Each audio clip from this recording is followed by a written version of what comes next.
Hello, and welcome to Mish Mayhem, Mish Mayhem. the podcast where we take the schoolyard conversation of, hey, which one of these fictional characters would win in a fight? And we talk about it on a podcast. That's what this is. Or so I've heard. Oh. Are there rumours that it might not be? Well, no, there are rumours that it is. Otherwise, I wouldn't have heard them. That's true. It's like when you leave no survivors. They must leave some survivors, otherwise how would you know? Well, let's pretend that someone was far away but had a telescope. Then you could leave no survivors, but someone else could witness it. Those cheeky voyeurs. Yeah. If you're the person, doing the no surviving, the killing of the no surviving, as long as you kill everyone you see, and that you deem to be, that you, in your experience, is everyone aboard or in that area, and then you have left no survivors. So I'm Chris. And I'm Wade, or Matt, or both. Wade Matt. Wade Matt. We should make you a Wade Matt, like a mat that says Wade that you can put on your floor. Maybe a Wade Matt. Yeah, maybe I'll get one for a new dig someday. Yeah, maybe. So who here has listened to, what episode are we on? 17, 18? 18. Episode 18 terrible. today. Episode 18. We are recording episode 18. Episode 17 came out like a couple of days ago. Lovely stuff. That's probably where I got the number 17 from. Yes, that was the last one. It was. So welcome to all of those who have been with us from any amount of time. It's true. I normally say the number at the beginning. See that? Yeah, you normally do. Yeah, I'm tired today. Oh, that's okay. I'm on a wire today. Yeah? Are you going to bring all the extra energy to make up for my sleepiness? Oh, I didn't mean like that kind of wired. I meant like I'm sitting on a cheese wire. All right. I'm not actually doing that. That would really You should hurt. sit on two different telephone wires like a crow. Caw-caw! You got to make sure you sit on two different ones, otherwise you'll get electrocuted. I believe actually if you sit on two different ones, you will be electrocuted. Oh, do you have to sit on only one? Well, the reason they don't get electrocuted is, well, I mean, A, those wires have a insulator around them anyway. But also, if it was just like raw wire, they're up in the sky, right? So like electricity has to flow through something, and it flows through the wire rather than the bird, because the wire is far easier to flow through than a bird. Yeah, so it's like if you had a choice between running down an empty corridor or running down a corridor full of custard, like literally full of custard, you'd be like, and you wanted to get somewhere quickly, which is what electricity does. You'd be like, I'm going to run down this empty corridor.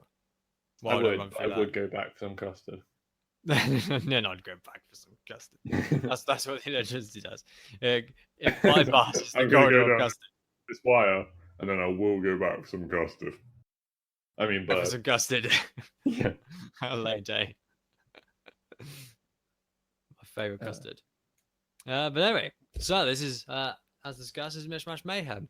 We're gonna take some characters, and we're gonna have a little discussion about how they would fight and who would win in a fictional fight. Who have we got this week, you ask? What an excellent question. First, we're going to introduce the characters that we've got fighting for our corners today. We have the reigning champion, Ryu here, but Ryu H surname. I'm never going to pronounce it. It's just impossible. You did it really well on the first episode he was here. And you've just I probably did. I've kind of made it a meme. Hiyabasa. Hayabusa. That'd be it. Hayabusa. Hayabusa. Hiya. Hello. He's got his Mish. He's got his Mash. So this week he's fighting for his Mayhem, which is the last trophy in his free pendants, so he can unlock the Door of Time and enter into the Hall of Fame. No, Link's already been on this show. Yes, but I mean, it was the first analogy of getting free things I could think of. That's cool. I hope he doesn't sell his Mishmash and his Mayhem in his antique shop. No, they're not antiques, are they? This show's fairly new. It's less than a year. It's definitely not an antique. It's almost a year now. Oh, yeah, maybe in like 30 years' time, he'll be like, "Oh, this was a good antique." If he gets his trophy. Yeah. Well, he's got two of them. Oh, that's true. I mean, does he have two, or do you get like one trophy after doing that? I reckon maybe he's got two ribbons, and this one will give him a trophy. Okay, yeah, that works. Yeah, I like that. Here's your Mish ribbon and your Mash ribbon. Here's your mash ribbon. It's made of potato. But anyway, we're going to introduce our characters, starting with the reigning champion. Then we're going to roll the die of death. The die of death. Die of death to determine where our character is going to fight. We've got a list of predetermined places which we're then going to elaborate on accordingly, depending on how we're feeling today and what the wind direction is. And then we're going to discuss which one of those we think would win in a fight to the death at this place. Yes. That's what we're going to do. Mm-hmm. So, without any further ado, we'll start with the reigning champion, as tradition entails, which is, as mentioned, Ryu Hayabusa. We're going to have a Ryu recap. A Ryu, time for the Ryu recap. How do you know what now he's a ninja? Well, when I know you're antique shop. Well. It's really super fast. Well, faster than the solo. Oh, he's got a big sword. It's made of a dragon tooth. Ooh. Yeah. I couldn't go on too much. I was running out of what I could remember. That was it. And that was your Ryu recap. What's your Ryu recap? I mean, you're absolutely going to leave that in. So, oh, as mentioned, he's a ninja. He owns an antique shop. He's from the Ninja Gaiden series on the Nintendo, but he's also featured in a golf game as an alternate costume, because who doesn't love a bit of relaxing golf when you're done surviving ninja attacks? That's what I would do. Yeah. Yeah, have a bit of a ninja attack, go for a bit of golf, job done. I was going to say I'd prefer to do crazy golf, but actually, you know what? If I just fought loads of demon ninjas, I'd probably be done with crazy for a while. I'm done with crazy. Give me regular golf. Yeah. But sir, we only do crazy golf. How about you? And then cut it in half. Yes. Poor crazy golf worker. Yeah, they'll probably live. I mean, they won't. But yeah, he is part of the Hayabusa clan, as per his surname. This is gives him inherent abilities that he, I mean, they're inherent to the degree that they run in the family / the bloodline, but you have to. Everyone will have different amount of potential to those. Like in the same way that if your mum and your dad have brown hair, you have the potential to have brown hair, but you might not have brown hair. Do you think there's like a power that runs in your family? Like, what would it be? What do you think? Is there something that most people in your family have got? No. No, because I'm the only one in the immediate family who doesn't need glasses, so it can't be good eyesight. No, it could be bad eyesight. It's not really a power. Or maybe yours is a bad clan. Oh, the Wade clan, no. I mean, you say that, but like the only thing I could think of would be like grumpiness. We're all a bit. Yeah, and don't get me wrong. So I could go for like height, because a lot of the males in my family are high, but my dad isn't particularly tall, and my sister isn't super tall, and my mum wasn't super tall. So yeah, I don't really know. But anyway, some of these powers that he gains are agility, super speed, mega speed, hyper speed. How fast, you ask? How fast is he?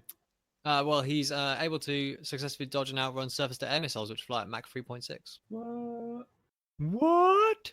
I mean, if you said what, he would run faster than the sound of you saying what. I think it's really good that the Ninja Gaiden games are quite old, because if it happened nowadays, he'd basically there'd be a missile, he'd flip out the way, and then he'd land dabbing. Which Dab. And then those 8-bit glasses would fall down from the sky and land on his face. And then air horns would play from nowhere. Winner, Ryu dinner. Ninja dinner. Ninja dinner. What is a ninja's dinner? Like rice balls and smoke bombs? Yeah. Or maybe they eat squid or octopus. That's why they like smoke bombs. It'd go and I don't know. It'd go underwater, beat up a squid, and bring it back to the surface faster than the air leaving his lungs for him to drown. Wait, leave it. His lungs, Yeah, as in you heard me. Ryu's? He's that fast. He travels faster than his own breath. Okay, I love it. I mean, it also does make sense because your breath probably doesn't travel at Mach 3.6 into your body. Right? He could outrun his own breath. It'd be amazing. Oh man, you know, like that thing that kids do when it's really cold and they pretend to be smoking because you can see that, right? And he could just outrun his own smoke breath. He'd leave a trail of his own breath behind him. But the faster you go, the quicker your breathing gets. Does that mean it is? I don't understand how. Let's just use the word quantum and then go, "Ugh," and that explains it all. Ah, yes, theoretical physics. Quantum. Ugh. So yeah, beside his like mega agility, he's also got mega strength. He's able to lift ginormous weapons and swing them around. Indeed, there's one of his weapons, which is called the Dabalaharo, and it weighs 100 pounds. I don't know how much you weigh or I weigh in pounds because we use real measurements. Cough, America, called kilograms.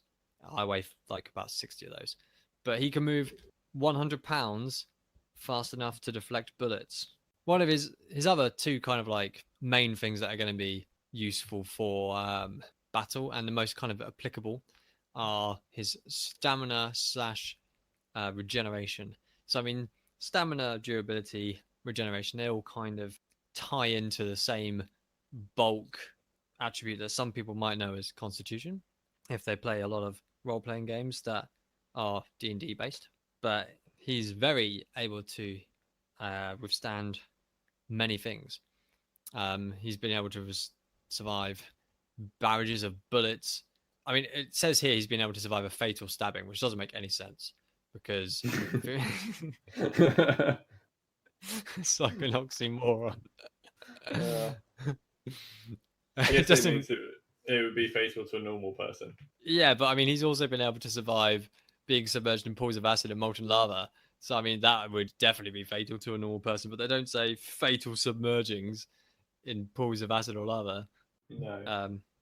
So I don't know why they put that. I guess the difference is it's assumed submerging in a pool of lava would be fatal, whereas a stabbing may or may not be.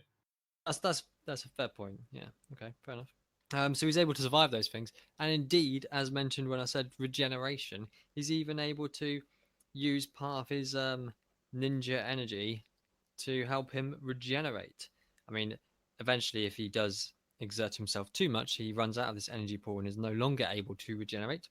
But he does have a very large pool of this energy and has indeed been able to regenerate from. And the example that I have given the last two times and will give again, because it's just a very good example of what he can, is he was able to hold his body together and come back to life after being dismembered from shoulder to hip, which is not the best way to go. It's not the worst, but it's not the best. But he didn't go. Savage. Yeah, but he didn't go because he's regenerative. What a lad. So what you need to do is cut him up and separate the pieces. Yeah, it's just like a jigsaw. He's like Deadpool. Possibly. Because, I mean, if you can stop Deadpool getting... I mean, I know in the films he just regrew bits. But Does he do that in the comics? In the comics, I think he has to have the old bit, and he can just sort of regenerate it back on. Yeah. I don't know. There's a comic I've read. Actually, no, he must regrow bits in the comics as well. I think he can do either in the comics. Oh, right. But yeah, because I was just thinking actually, because one of the comics of Deadpool that I have read is where there was all of his discarded limbs regenerated together into a new Deadpool and became like his evil clone. Why didn't they regenerate into separate Deadpools? I guess because there has to be enough pieces of him together. So what happens if you cut off his head? If he can go back to his body, he can just grow it back on. Right, like they can suture together. Yeah. Oh, okay. But yeah, like I was just thinking, if there was a bin of his discarded limbs at some point, he must be able to regrow individual limbs as well, like he does in the films. It's really cool. So, as a ninja, what does Ryu like to use? He has a wealth of weapons at his disposal, but he's not going to be using a wealth of weapons in this fight because he's going to be going in with his traditional assortment of items, which includes the classic ninja throwing knives and throwing styles, the kunai and shurikens.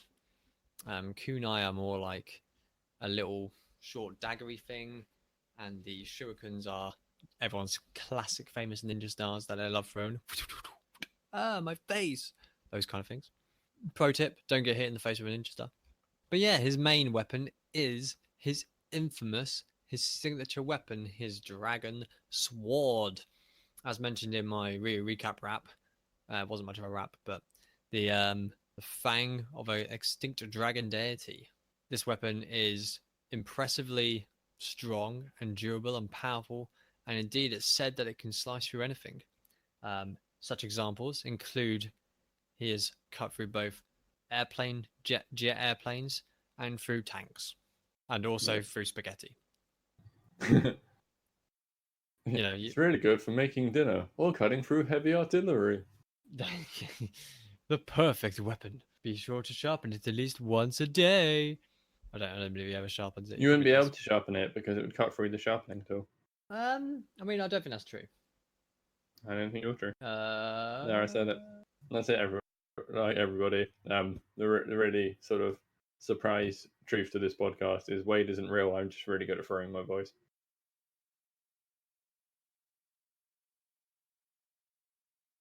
That's enough pause to make that joke viable. Yeah. Yeah. There you go. That's what he's giving me a quote with. Some kunai, some shuriken, the dragon sword, his various ninja abilities previously mentioned, such as running on water and running up walls and being a ninja.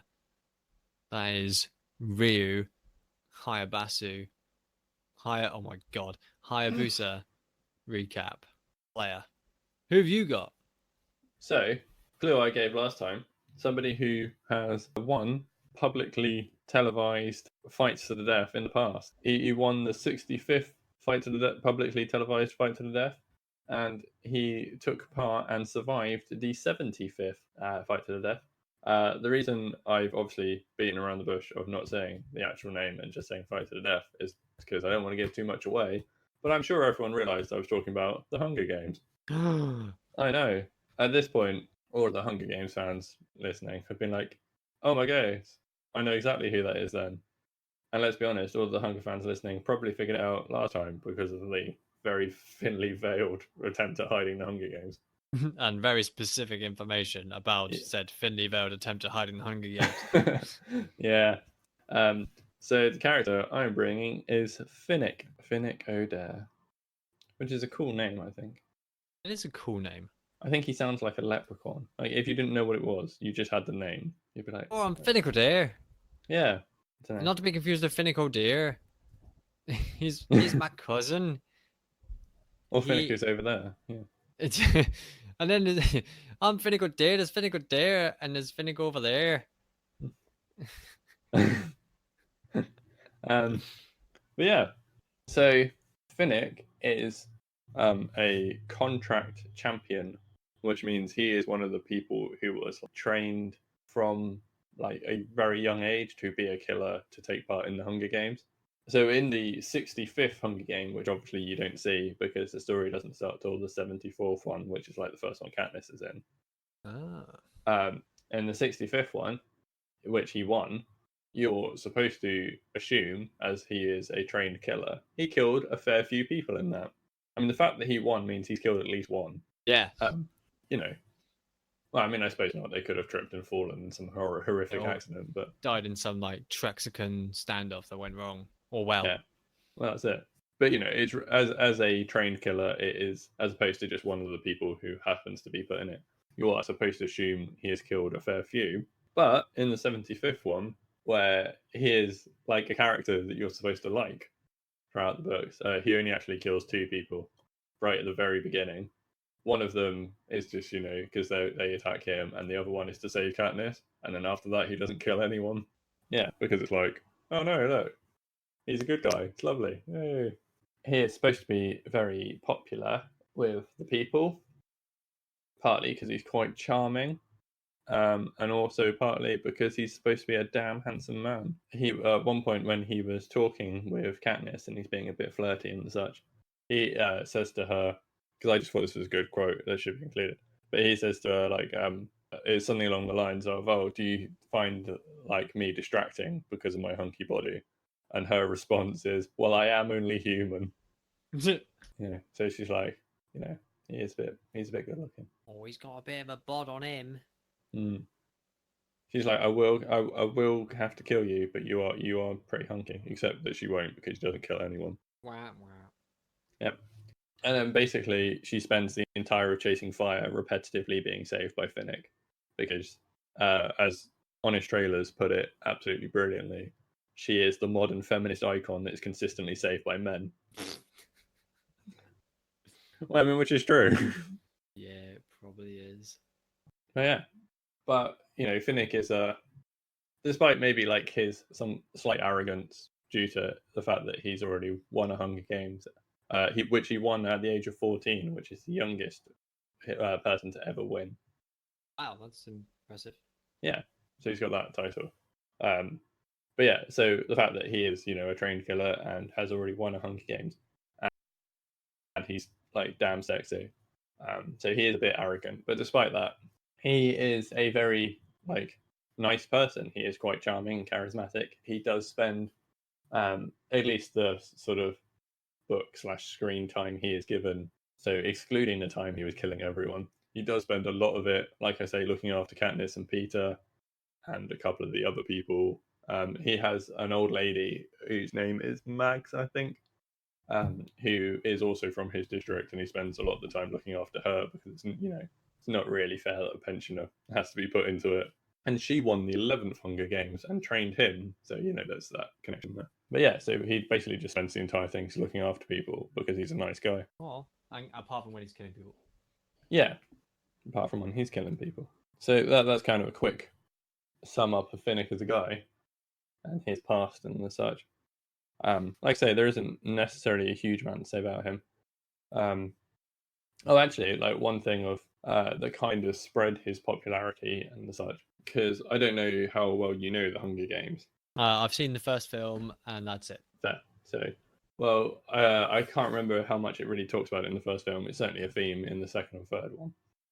That the president is quite a corrupt geezer, and when Finnick won his Hunger Game, because where he is a good-looking guy and sort of he was fairly popular before because of his charming personality. The president basically blackmailed him into becoming a prostitute, so he would go and spread his sort of thing around and make himself more popular with all the ladies. Wait, what? Yeah. I'm sure that wasn't in the films, but it was something I read about when I was doing the research. So wait, how did that work? The president blackmailed him into him being a prostitute, but he would use the president's semen? No, he would use his own. Oh, right. Okay. But it was to further spread his popularity among the ladies, like Finnick's. It was to make Finnick more of a public figure. Right, I see. It's like, yo, now that you've won the Hunger Games, I'm going to make you go and sleep with loads of women. I see. Because, I don't want you to go back to being a normal person. I want you to remain in the public eye. And where you're very popular with people anyway, a good way to do that is just to make you into a massive whore. Fair. He's got like loads of can't think what the word is. A reputation. That's it. He's got a reputation for being a bit of a ladies' man, a player. Yeah. Because he is. But his sort of clever spin on it was he sort of made it so instead of people paying him money for sex, he got him to pay them in like secrets and what was going on around the world and stuff. Where information is very tightly regimented in like the society. It was a very knowledge is power and all that sort of thing. So what would he do if would he only sleep with people with secrets? What do you mean? I'm sorry? Well, if the president's like, I want you to go out and sleep with lots of people, did he only make sure that he only slept with people who had things to tell? I don't know. Probably. Because the thing is, he does actually have like a girlfriend who he loves very much. So, he is in a relationship. I don't know what she thinks about all of this. She probably doesn't know. No, like I say, in the films it's very glossed over, and I haven't actually read the books. It was just an interesting thing that I found whilst doing the research. It's like, because of his popularity and his sexiness, as a 14-year-old, he's made to start being a prostitute. So 14, damn. When he was 14 when he won the Hunger Games, I assume it happened pretty much as soon as he came out. Yeah, that's a fair assumption. So yeah, so that's how good looking he is that as a 14-year-old he was told to go and sleep with all the women. And we all know that the graph of looks versus skills in Mortal Kombat is a dead straight line. That's a fact. Probably not a fact. That was an ASMR disclaimer. Right, so how Finnick fights. That's the bit you really want to know. Oh, I really want to know. Would it mean anything to you if I said that he fought like a Retarius? No. I might be pronouncing that wrong. It's spelled Retiaarius. I mean, I wouldn't worry. I oh my god, I butchered Ryu's name so many times. Yeah, no, but people listening might want to know. But yeah, that's what his fighting style was based on, one of them, and that is a type of Roman gladiator. Oh, interesting. Yeah, because his way of fighting is because he I don't know if you, again, how well you are familiar with the Hunger Games, but each of the districts in it has kind of like their own job that they do, like their own way of contributing to the economy. Yeah. And he comes from District 4, which is like the fishing district. Right. So he's really good at like doing different complicated knots and making nets and stuff. Mm-hmm. So his way of fighting is he tends to make nets or traps and that sort of stuff, and then catches his opponent and then stabs them. I mean, that being said, even if he hasn't caught his opponent in a net or a trap, he is very skilled at using like knives and daggers, and more well known is the fact that he uses a trident as his primary weapon. Okay, yeah, it's a bold choice. Yeah, right. Like I was trying to think of characters who use a trident to compare him to, and it's him, Aquaman, and Ariel's dad, Poseidon. Yeah. It's just those three. Nobody else uses tridents. No. Why would you? I don't know. There must be some like worthwhile to use. Oh, and Satan, I suppose, has a kind of trident. Yeah, so it's just those four. What a list, eh? What a list. In the same ranks as Ariel's dad, the devil, and Aquaman. I mean, there are a lot of comparisons to him and Aquaman because, they use a trident, but they're both primarily sea-based. Catch stuff in nets. And they're apparently both hunky. Yeah, well, that's it. So yeah, he uses a trident and he catches stuff in nets. That's kind of like his thing. Like, there was a bit where he made nets when they were camping. He made nets out of all the vines on the trees and stuff, by tying them all together and making traps.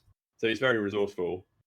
And when he was sort of dealing with stress and trauma and such, at a later point in the story, his way of taking his mind off it was he just sat with a length of rope and just tied knots in it. So, knotcraft is something he's very good at. How many types of knots can he tie? All of them. That's a lot of knots. It is a lot of knots. Can he tie a tie in all the ways you can tie a tie? I imagine so. Because I'm pretty sure it was proven there's only 80-something ways to tie a tie. I bet he could do it in 90. No, that's not how proven works. But yeah, so that's kind of his deal. So I think, although, like I say, he could fight head on with his, because I feel like he'd bring either a knife or dagger with him as well as his trident. Yeah, I think that's a fair equipment for him to have in the fight. But yeah, although he could fight face on with one of his weapons, he might well try and initially fall back to set up some traps or something. And then use that to his advantage, depending on what the arena is. Yeah. Is that all we've got about? Yeah, I think that's it. Like I said, there's not a huge amount to say about him. He's kind of a supporting character. But I think that's a good sort of overview. Happy days. In which case, we know what it's time for. The Die of Death. The Die of Death. Okay, so do you remember what I was saying that Finnick fights like? A Roman? So we are in today a Roman Colosseum. Nice. Right. Nice. I mean, it's very fitting for him as well, because it's like a publicized area. Yeah, it's a publicized fighting arena. Although the only issue is, I don't know does that mean he gets to bring a net in with him? If like the Roman gladiators did it, and he wouldn't be able to make one there. There's no resources. I absolutely think you're allowed a net. I mean, have you played the game Spartacus? No.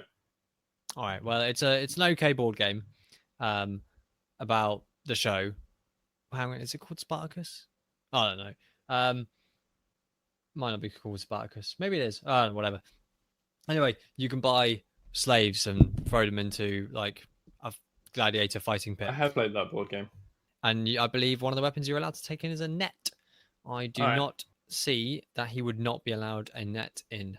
I mean, I don't see that Ryu isn't going to be allowed his dragon food. Oh my god. Oh yeah, obviously he can take his dragon sword. Yeah, so I'm absolutely confident that he'll have a net available to him already made. Yeah. Cool. So he can go in. He's got his trident. He's got maybe like a sheath dagger, and maybe like I don't know, 2 hands. There is a net. But obviously, if he's holding a trident, he wouldn't carry it in necessarily. But it will be somewhere available to him. I believe they would have them like rolled up and available to like release with one hand. But I don't know. I'm not a Roman Colosseum net fighting expert. Yeah. Or maybe I am, and I just like to hide all the information and keep it to myself. Ooh. That's not the case. Okay. Right. So how do these two meet in here? Because obviously normally there's some kind of like obscure meeting that happens. By default, Ryu has to already be in the gladiator fighting pen. So maybe he's been coerced by the Romans. I love that. How did you get here? Well, I was coerced by the Romans. I was coerced by the Romans to fight some lions. Episode title. Coerced by the Romans. There's a good title. Maybe he's been brought in to they probably had like fighting of lions, maybe not lions, but like big critters. Well, obviously the reason Ryu was there is because they weren't normal lions, they were demon lions. I mean, the Romans famous for slaying demon lions. No, I'm saying like because Ryu wouldn't go and fight normal lions because why would he? But he does go and kill demons. Yeah, not fair. So I'm just being like the Romans would phone him up and like, excuse me, Mr. Ninja, there's some demons possessing our lions. And he'd be like, I'll be there in a moment. And then he'd also be like, how the hell did Romans get phones? Oh. I don't think it's back in time. It's just in a Roman Colosseum. With Romans who are from the past. They could be modern Roman. People still live in Rome. But if it was a modern day, I say a modern day, like a Roman Colosseum in the present, it would, instead of being full of Romans cheering, it would be full of tourists with cameras. Yeah, and they'd be watching Shakespeare instead of Christians fight lions, but Was Ryu a Christian? I don't believe so. Unlikely, as he's Japanese. But you never know. Yeah, I'm just saying. I don't understand how else they'd coerce him, unless they just go to his antique shop and pick him up. Well, I mean, I like to think that it's a Roman Colosseum. All right. Maybe that there's like a time bubble or something. I mean, there's got to be some kind of mysterious bubble. Otherwise, how would these two people from completely different universes get into the same place anyway? Because podcast. Because podcast magic. Obviously, quantum. Quantum. That explains that. Yeah. Yep. Yeah.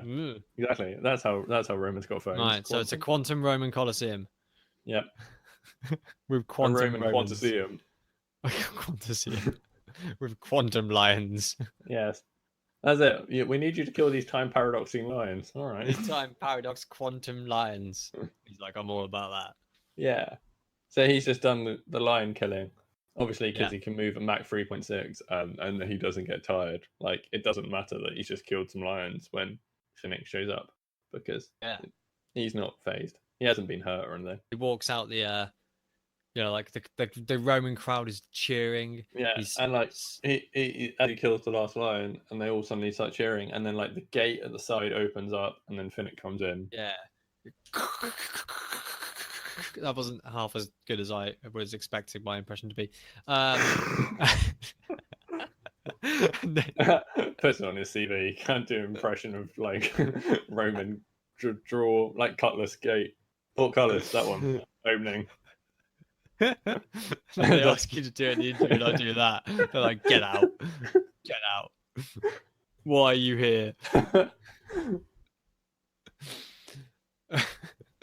So then Portcullis raises, and he walks through looking hunky, ready with his like trident weapon and his net, and all the women in the Roman Sweet. Colosseum, which is probably none because that's how the Romans probably. Well, I don't know. There have to Actually, be some. the Romans were probably, I think they were fairly well equal society compared to others. Certainly compared to other ancient races, yes. I imagine there'd have been women allowed to watch. Yeah, so I don't all the women and all the gay men. In fact, yeah, not all the women. All the women inclined towards men, and all the men inclined towards men. All Swoon. swoon. Swoon. As an interesting thing, sorry, just to show you his hunkiness and the such. There was a bit where he read out a poem on telly, which he read, like, he didn't use a name, obviously, but for him, it was about the girl he actually loved. Yeah. But it was done in the way that pop songs work and stuff. Like, it was made to apply to all women and the such. And 100 women fainted upon hearing this poem, believing it was about them. I mean, So, you know, that's the sort of swoon level we're talking. I mean, even if someone wrote me a really amazing like love song, I don't think I'd faint. I think I'd be like, oh, that's really nice. I'm just saying, like, that's because they're not as hunky as Finnick. I mean, I think like fainting at lyrics is something that happens in a fan fiction and not a real story. All right, I'm just saying that's the level of swoon we're bringing. Yeah. He's bringing top swoon game. Top swoon game. What have you got, Ryu? You've just got a dragon sword made of a dragon tooth of dragon gods. Right, and the ability to run faster than your own breath. Yeah, that's nothing, mate. I've got swoon ability. Swoon game. Swoon game. Well, it's a shame we're not doing Mishmash swoon game. Right, we'll do an episode of Mishmash swoon game at Valentine's Day or something. Anyway, what am I doing? They're about to have a big fight. Yeah, Phoenix entering. Yeah. And he's like, oh, you, the man I must kill. Let's do the killing. Ah, yes, the man I must kill. He enters in through the Colosseum. Yeah. He's got a trident and a net and a shitload of swoon. Yeah. I believe Ryu is, a fairly... Wait, because he's really resistant to everything. I imagine he's impervious to swoon. I mean, yeah. That's number one on his character sheet. Impervious to swoon. Immune to swoon. You've rolled your swoon save. But he's probably a fairly honourable ninja. I don't believe he would, go for instant kind of killing. I believe he would, in the gladiator way, allow him to enter center stage. Yeah. Wait for them both to get into their fighting positions, and then upon the crowd would go wild. Yeah, exactly. Upon the commencement as initiated by the crowd would then begin. It would be the Colosseum master. I don't know if Caesars actually did it or if that's just in the films, but they'd have the guy in charge, wouldn't they? Yeah. Be like, round one, fight.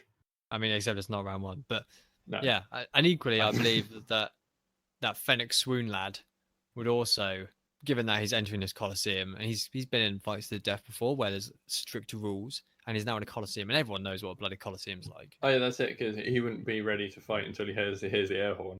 Yeah, which they've brought on just for him. Yes. So he'd probably, or equally, just walk up into the sand stand and get ready on his starting position. Mm-hmm. While the bodies of the quantum lions are being swept away. Yeah. By a quantum road sweeper. Quantum road sweeper. But the Romans don't have roads. I mean, the Romans are famous for roads. What? I don't believe you. Yeah, but they had to do something to connect all the little shafts. Okay, so the fight begins. Plasma. Air horn. Yeah. Roman air horn. Yeah. So he's got to get ready. For Finnick's going to try and line him up and get ready to use his net, because that's got to be his go-to starting move. Yeah, I mean, he definitely wants to try and get Ryu caught up in a net. I think a net is like, I mean, I don't know, as we've discussed before, I'm not a Roman net combat expert, but my thoughts would have been kind of a I don't mean like defensive, but like when you're kind of like both walking around each other, neither of you, you're being very cautious. I believe it's mostly would probably be used in that kind of situation, or as a defensive. Yeah, I feel like it would be a countery sort of thing. He'd try and get Ryu to make his first move, and then net. Because obviously, if you just throws a net at him when he's not doing anything, he'll be able to dodge it. Yeah, exactly. I believe it's probably a defensive countermeasure rather than a aggressive, like, ha for those exact reasons as mentioned. So I feel like he'd try and get into netting range, and then try and bait Ryu into making a move. Yeah, a lot of fish words. Yes, just for halibut. Yeah. Oh my god. All right, let's fish pun. Let's school all the listeners. Oh, you got more fish puns than I do. And what weapon is he using? A trident? Isn't that rather like a pike? Yes, it's a 3-pronged pike. Yeah. Do you reckon either of them are wearing scale mail? I was just about to say something to do with scales. What were you about to say? Genuinely something to do with scales. Just something to do with scales. Yeah. I couldn't think of anything. Oh, these are all carp. No. What do you mean, no? No.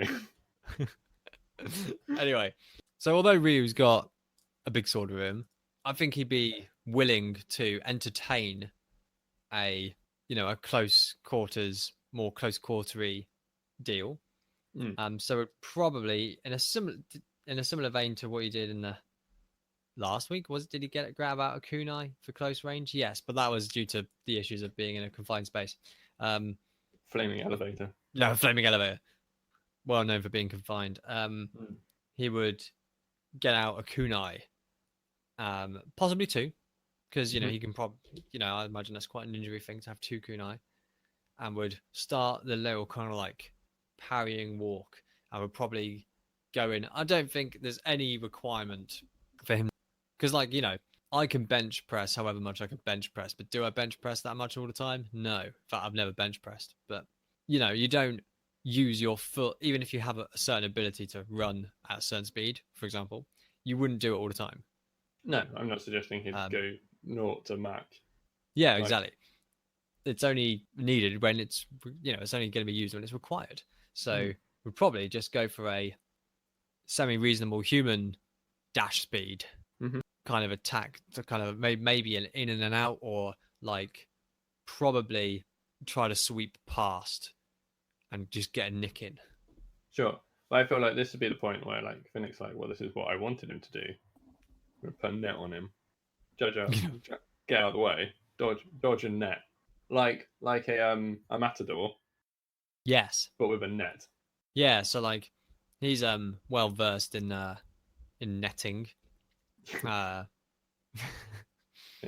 And sees Ryu coming towards him and would probably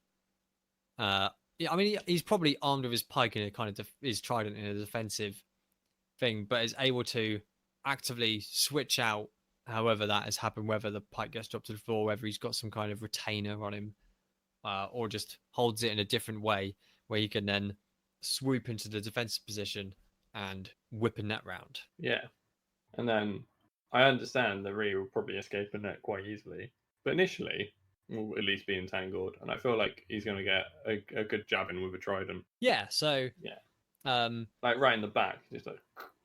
Yeah, so Ryu would probably, in the effort of going past Finnick and getting caught in the net, would then end up behind Finnick, but in front of Finnick because Finnick would turn around during the netting. Yeah, where he then, because he's used to doing this thing, whether he's dropped the pipe, the trident, or whatever he's done with it, able to reattain it into his thrusting hand and go for a into the, a nice sweeping motion all the way around, sweeping net, pick up the pike, trident. I keep calling it a pike now. Bloody hell.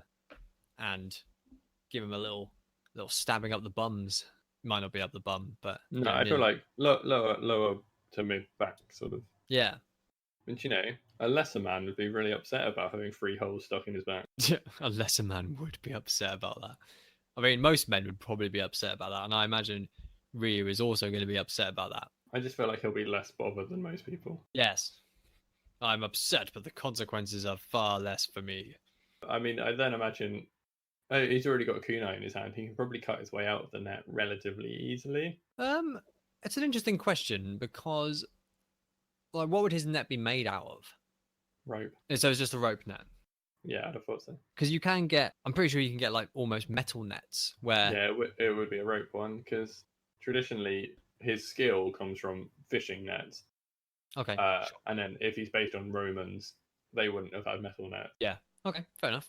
In which case, yes, he's done his stab. He's like thinking it's a good Big thing for roar me. from the crowd. Like, wow. Yeah. Maybe he holds his trident up. It's like, yeah, like getting into it because showmanship and that. Yeah, and his pecs gleam.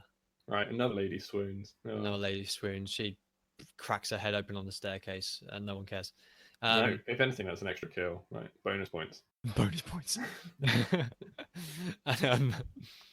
But in this instance, Ryu, facing away because he's ran past, manages to like cut the net open, probably at the front, and is then probably gonna like classic anime ninja out of it, where you're like, you see a flash and you're like, what? And the net falls to the floor, like where his presence once was, and then a shuriken would come. Well, probably one of the kunai actually, because he's already holding them.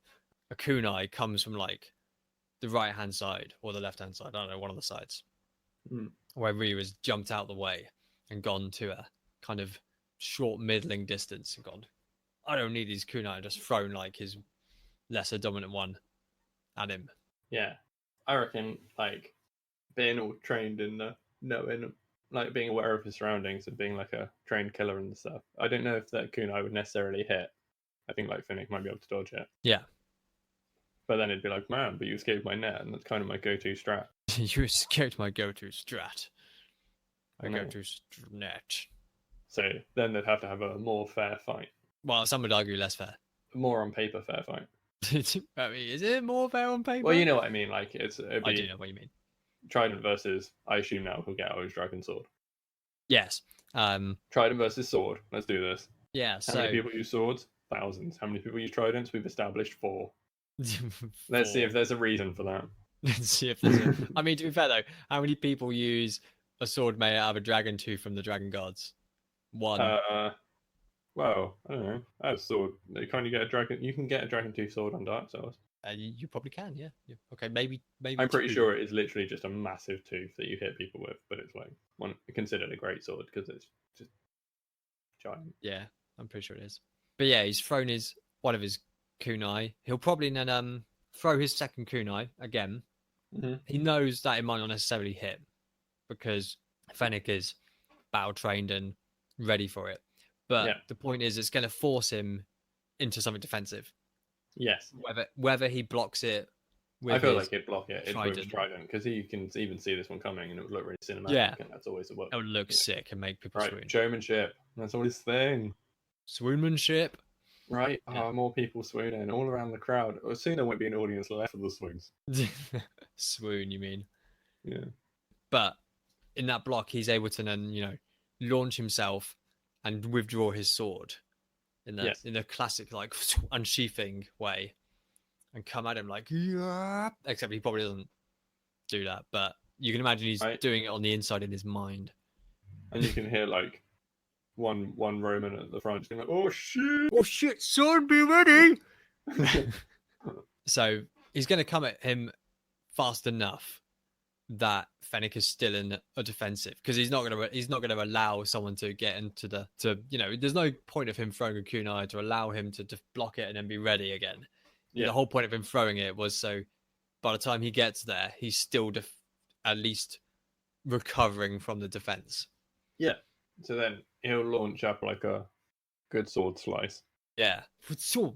And I reckon, like, if he does it, but Finnick would obviously.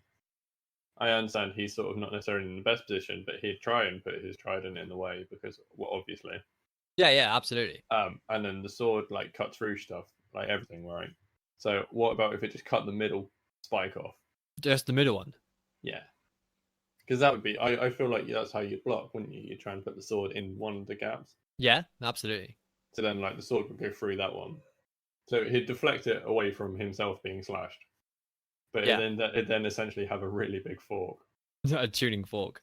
A tuna fork. Yeah, a tuna fork. There we Or go. fish. We're back to it. It's a shame there aren't any Roman fish. I don't know. Right, okay, yeah. So he comes forward. And then also that gives Finnick an idea of just how ridiculous his sword is. And he's like, what? He's like, shit, I wasn't trained for this. I was trained for regular swords. Yeah. But then he'd be more Yeah. ready. So it'd, I guess, be more thinking about a dodge tactic than a parry one. Yeah. So Ryu's like gone slash through. In the brief period of time that he had to try and defend, he manages to somewhat deflect the blow. So it misses him somewhat. Because let's be honest, Ryu probably would have gone for a decapitation because it would just be really clean and very gladiatorial. Yes. So deflection just manages to make him miss that. Maybe like, anime style as well. I don't know how long his hair is, but let's pretend that it cuts like wisps of his hair off as well. And I think like the mid spike of his trident will like fly into the air and then like sort of land spike down in the sand and everything. Yeah. Buries itself in, and he looks at his trident. He's like, what? And then he obviously Ryu's behind him now, so he'll like swing around with the trident as Ryu probably comes in again. Yeah. So now he knows he has to sort of get out of the way, sort of he can't block it. Yeah, but he's got to swing with his trident because otherwise he can't just go back and forth. You've got to try and swing and hit. I didn't know if he'd maybe try and do like a dodge and then counter. Oh, okay. So what are you thinking then? I feel like Ryu would sort of swing at him. Maybe he'd like do a duck, or because basically he's trying to do decapitation, so he'd be swinging high. Yeah. So maybe he'd try and duck it and then do like a stab into Ryu's stomach. All right. Okay. Yeah. And I feel like that would work once. That'd be the sort of thing. So Ryu would be like, "Oh, that hurts. That's really annoying." Okay. So Fennec turns around just in time to see Ryu's also turned around and launches back because he felt the gust of wind by his hair. He knows to go low. Ducks and goes like one way or the other, left or right, and goes for just a thrust into where the center of himself kind of would have been. Yeah. And it goes like into Ryu's chest area or stomach or somewhere around there. Yeah, be like in the stomach, but going up, so kind of under the ribs. Yeah. Yeah, a good jab into like the lungs area. Yeah, and it probably like brings Ryu to a halt at that point. But then Ryu will probably just like swing the sword back down and cut the head of the trident off. Yes, but then he'd do like the whole sort of stagger back with the thing. This is like he's got the spikes still in him. And it's just so gladiatorial. Yeah, Finnick's like, oh my god, like I've just got a handle now, but like he's got like 2 spikes in his lung. Surely he's going to die. Yeah, so maybe even like he'd just swing because I imagine Ryu. I understand that he's resistant and stuff, but I still feel like he'd be a bit staggered from that. Oh yeah, there's a difference between like something not killing you and something not winding you. Yeah, so I feel like Finnick would then maybe just like sort of swing the handle and just clock him in the face with it. I'm not sure he'd go for a clock. Like so if I'm thinking like if Ryu gets stabbed, almost like when you use like a fork to hold up a falling bit of toast or whatever. Best analogy I can think of. Ryu cuts the head off and like just takes a step or two back. Finnick has just got a handle now, but it's going to be sharp on the end where that sword's cut it off. Oh, I suppose so. You could just stab him in the face. So essentially, he's now just got a one-pronged trident that's just shorter. Yeah, you make a good point. I feel like he'd use that to sort of ram it in, like really sort of face neck area sort of thing. Yeah, go for a and then leave it there, but like unsheath his dagger. Yeah, so I don't know if he'd bother unsheathing his dagger because they'd probably presume that would kill him. So yeah, he will probably go for the neck, right? Because let's be honest, it's probably quite, although it is going to be blunt by any means, it's probably quite hard to shove that through someone's skull, but it's probably quite easy to shove it through their neck. Yeah. Comparatively, right? So goes for the neck, thunk, and it sticks in, and Ryu's obviously then still like, maybe he just like, lets go of his trident. Yeah, I don't think he'd keep it. He'd just ram it through and then. Yeah, and just kind of like does that kind of staggery thing back where he's like looking at his opponent in like potential like horror or whatever. And then I feel like, again, because of Finnick's training, especially like how the Hunger Games works, where you all have to play up to the crowd a lot and stuff to try and earn the sponsor rewards and things. Like at this point, he'd probably do some sort of. He'd assume that would be enough to kill Ryu, whereas I feel like he'd have to actually decapitate him for it to work. So he'd probably start doing like some sort of showmanship, like playing up to the crowd a bit. Yeah. Being like, yeah, and then Ryu would potentially remove said spikes from his body. So maybe he like he's let go of the pole and he kind of like turns around and he's like yeah, and then he goes to like grab it again to like give it a yank from like forward as like a kind of like I've got you on my leash kind of, in that kind of way. And when he goes to pull it, he finds there's no weight on the end of it, and he's like what, and then turns around to find a dragon sword coming towards his face. Yeah. And I feel like it's very unfair because I feel like he should have won, but Ryu's just. If he'd known that Ryu would recover from that, he'd have been alright because it'd have just made it. He'd have finished it off. Well, I mean, equally though, if Ryu had known he'd been a really good fighter, he would have gone more all out to begin with. Well, yeah, possibly.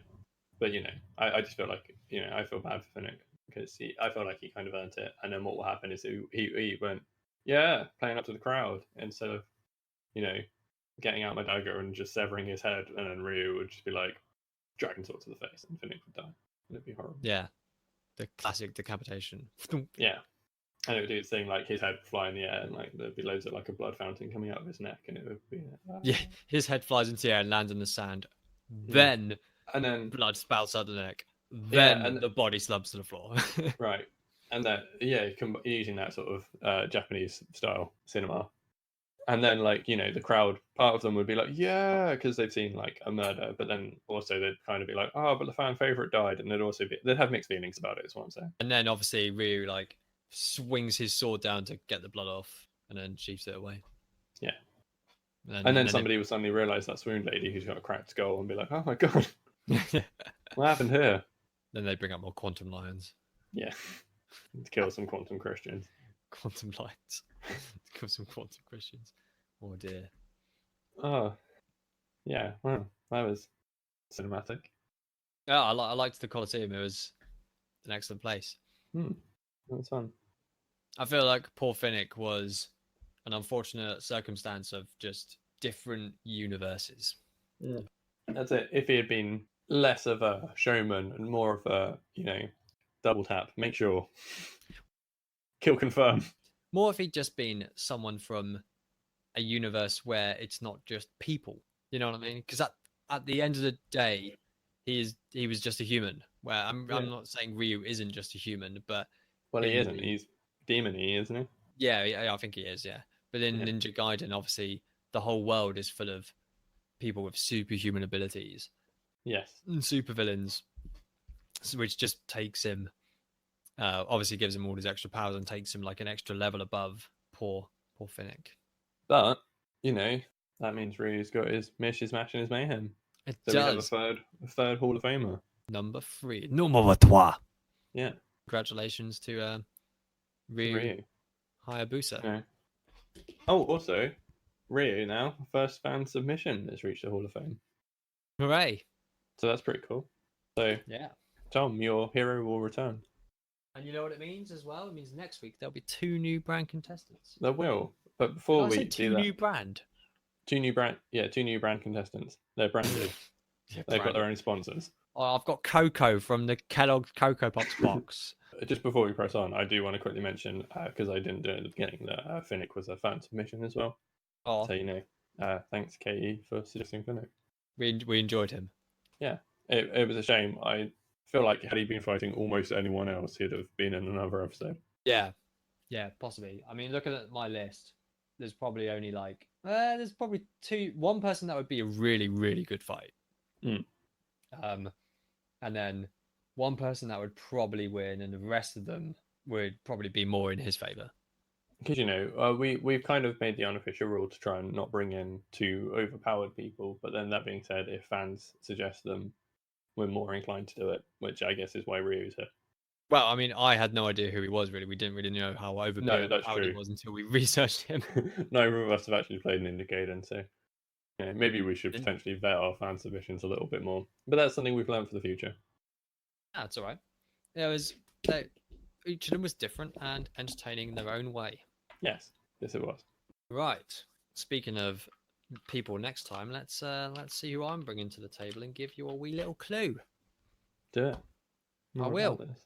Ah, right. Okay. So, interestingly enough, I just said there's one of them who would have been a really interesting fight with old Fennec, and it is this person. This person's father was killed by a six-fingered man, and when he meets him one day, he has got his speech prepared, and he features in a excellent film featuring Andre the Giant. I don't know that. I'm afraid. Don't know that one. That's fair enough. Well, you'll be excited to find them out next turn. I will. Yes. Right. Oh man, this guy's been on my list for ages, and I've really wanted him to come up. God, if someone could have beat Ryu, I mean. Oh, that doesn't sound good for my person. Okay, so this is an anime character who, when he was first introduced in the anime he was in, I thought he was really irritating, and I didn't like him at all. But the more you see of him, the more of just a likable character he is, because he's just so ridiculous. And for a long time, his sort of the second fight scene he did was my favorite fight scene from this anime for ages, because it was really cool. But he is an expert in taijutsu with a very distinctive haircut and jumpsuit combo. I mean, I was thinking it was one character, and now I know who it is.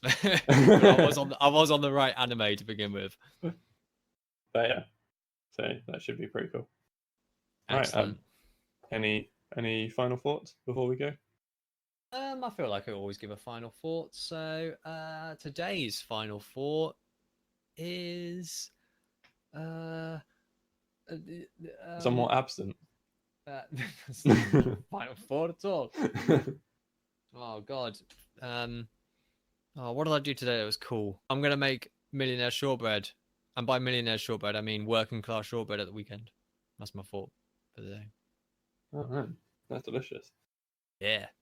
Got cream to use up. Fair. I hope that goes well for you. All right.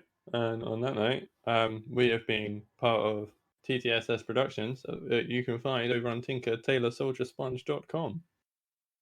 If you want to get in contact with us, you can do so on the Twitter at podcastmmm, or you can email us at podcastmmm@gmail.com. Going to either our Twitter or our email is a good way for you to suggest your own ideas for the characters that we use in these fights, or an arena for the fight to take place. If you're like, man, Roman Coliseum was cool, but what about this idea? Put it down. Let us know. It would be fun. Not to be confused with lettuce snow. That would be a snow of green leaves. Yeah. Yeah. Like when the lettuce factory exploded next door. Yeah, that winter. It was a lettuce snow. Yeah. I feel like we should say again, because it would be out soon, we recorded a crossover with Unparliamentary Language recently, which is another TTSS production podcast, where they do all about politics. And there's a lot going on in politics at the moment. If you need a good, very, easy to understand, accessible, that's the word I was looking for, view in politics, then go give that a listen. They have just released their next episode a couple of days ago. Well, I suppose it'll be a couple of weeks ago by the time you hear this. But yeah, we did a crossover with them, which is very silly, and you should give that a listen, because hopefully that will be out by the time this podcast is. Yeah, I think that's it. This is usually where I'd ask for your final thoughts, but I did it earlier, so I guess we'll just say bye. Bye! Catch you all late.